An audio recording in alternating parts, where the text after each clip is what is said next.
আমরা যা চাই তা দিয়ে দিব।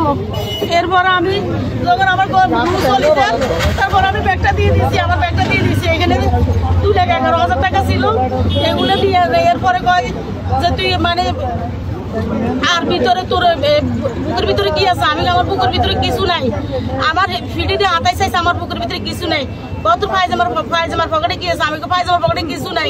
এভাবে আমার পায়জামা যখন ধরছে আমি একটা লাথি মারছি, আর আমার হাতুড়ে দিয়ে আমার এই জায়গাতে একটা বাড়ি মারছে, হাতুড়ে দিয়ে আমার পায়ের মধ্যে একটা বাড়ি মারছে, আমি একটা লাথি দিছি। আর এরকম একটা মানে সিএনজি ছিল।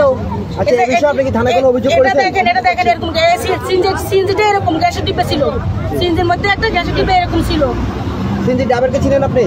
আমি তো ওই যে আমার চোখ জগার মুখটা যখন উপর দিকে উঠে গেছে, আমি তো আর কাউরে চিনতে অভিযোগ করছেন।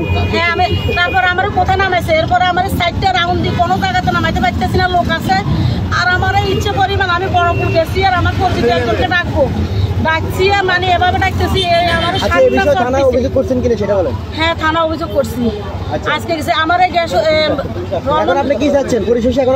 এখন আমি পরিশেষে চাচ্ছি সন্ত্রাসী হোক আর ছিনতাইকারী হোক, যারা যে আমার বেশি নির্যাতন করছে আমার শরীরের উপরে, আমি টাকা পয়সার আমার কোনো দুঃখ না, কিন্তু হে আমার রুটে নিয়ে যাইতেছে।